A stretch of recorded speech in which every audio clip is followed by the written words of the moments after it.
Pag nakatigil ng matagal ang isang automatic, saan ba dapat yung kanyang kambyo? Sa neutral or sa park? Hello mga paps, I'm Kuya Shane at itong video na to ay para sa mga new car owner, new driver, or bago pa lang na mag-o-own ng automatic. Okay, on the simple idea, kung wala na yung focus ninyo sa pagdadrive, I suggest ilagay nyo siya sa park. Now, kung sabihin na natin, nakaupo naman kayo sa loob ng sasakyan, nakapokus pa rin kayo sa pagdadrive, you have the option. Pwede nyo ilagay sa neutral, pwede nyo ilagay yan sa park. Ang maling idea lang is kung halimbawa, bababa kayo ng sasakyan. Huwag nyong iiwanan yung sasakyan na nasa neutral. Dapat yan ay nasa park. Kasi mga paps, ganito yan.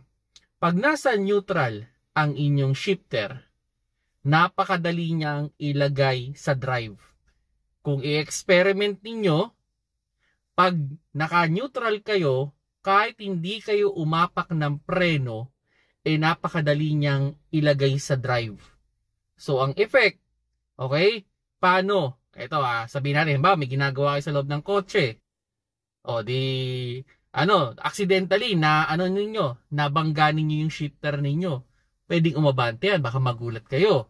Or halimbawa, ganito, naka-neutral kayo, may pumasok bigla na ibang tao. Accidentally, nabangga ng bag. Or halimbawa, may mga bata. Okay, accidentally, nasipa nila o na hawakan nila yung shifter ninyo, bumaba kayo. Walang naka-assist dun sa mismong driver seat na iniwan niyo naka-neutral. Pwedeng umabanting sasakyan. Paano niyo yun So, babangga yan, di ba? So, yun yung problema mga paps, no? Kumbaga, kaya hindi recommended na pag tayo ay bababa ng sasakyan, naka-neutral. Okay? So, yun naman yung idea dun sa park. Pag nasa park kasi yan, hindi mo yan matatanggal sa park kung hindi ka aapak ng preno. Kumbaga, mas mataas yung kanyang safety features. Okay? So, kumbaga, halimbawa, sige, sabihin natin, may sumakay bigla, may bata, kayo may ginagawa kayo.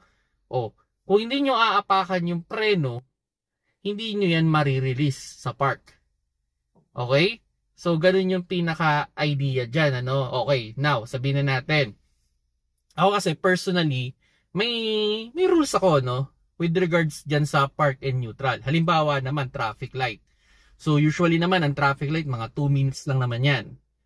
Kung alam ko yung traffic light, o halimbawa, titigil ako sa traffic light na mga, sabihin na natin, more than a minute, considered na ilagay sa neutral, then i-handbrake, para makapagpahinga naman yung pa ako. Pero for example, sige, sabihin na natin, napakatagal ng traffic light, talagang sobrang traffic. More than 30 minutes kang titigil. Well, yun, I can consider na dali ko na siya sa park. Para talagang totally, kahit mawala yung focus ko sa pagdadrive, naka-park siya, naka-handbrake siya, okay na okay siya.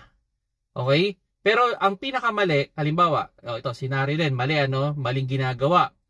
Halimbawa sa traffic light, ilalagay mo sa park. Mali yun. Kasi, ang mangyayari dyan, kung i-imagine ninyo, mas malaki yung stress niya sa ating transmission o dun sa shifter cable. Kasi ang mangyayari, halimbawa, hinto sa traffic light. So, nasa drive ka, dadaan ka ng neutral, dadaan ka ng reverse, dadaan ka sa park. So, napakarami ng movement ng ating shifter, o yung ating transmission. Now, kung aabante ka naman, from park, dadaan ka na naman sa reverse, dadaan ka na naman sa neutral, bago ka dumating sa park. So, napakarami ng movement. Okay? So, kumbaga, ang mangyayari doon, mas mabilis na masisira yung inyong shifter niyan. Kasi kung pabalik-balik kayo niyan, napakarami. Unlike nung halimbawa, sige, traffic light, tumigil kayo. 'Di ba? So, nilagay mo lang sa neutral. Isa lang, isang adjustment lang yun, tas handbrake.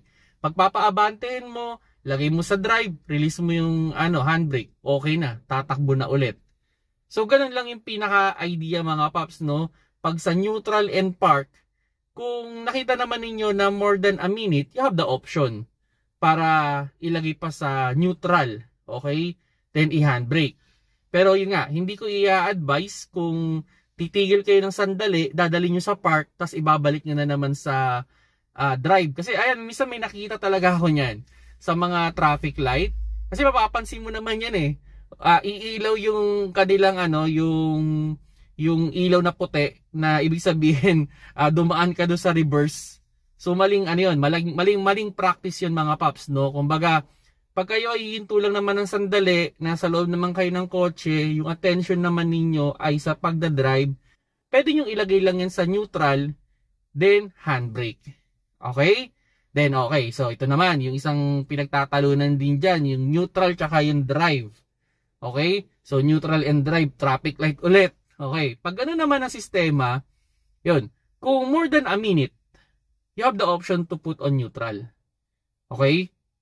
Pero kung less than a minute, I suggest, hold nyo na lang yung drive, hold nyo yung brake ninyo. Kasi kung paulit-ulit lang naman, halimbawa, shifter ka ng shifter sa automatic, may stress din at may stress din yan. Okay, much better na i-hold mo na lang yung paa mo sa preno. Kung less than a minute lang naman, then stay mo lang sa drive. Pero kung more than a minute, sa bigat din naman ng preno, hindi, parang ang hirap naman patagalin yung almost 5 minutes ka nakaapak sa preno, mangangalay ka niyan. So, better na pahinga mo rin yung paa natin. So, lagay nyo lang sa neutral, then handbrake. Okay? So, yun mga paps, no? Yan yung pinaka-idea with regards yan. Park, neutral, and drive, no? Again, mas safe. Okay? Mas safe. Kung bababa kayo ng kotse, ilagay nyo sa park. Kung hindi naman kayo bababa ng kotse, yung attention ninyo ay nasa pagdadrive pa rin, you can put on neutral. Kung nasa traffic light naman, saglit lang naman, stay nyo lang sa drive. Then, hold nyo lang yung brake. Para mas okay yung pagdadrive ninyo o yung pag-o-own ninyo ng inyong automatic na kotse. Kasi, syempre, ang dyan is, kailangan alagaan talaga natin yan. May kamahalan yan pag nasira. So, sabihin natin, dapat knowledgeable tayo sa paggamit kahit papano. Basic lang naman yan kung titignan, 'di ba? Napaka-basic lang naman. Pero may proper pa rin. Although matatalino yung ating mga automatic transmission, pag mali yung ginagawa mo, hindi sila pumapayag. Okay, hindi naman yan na gano.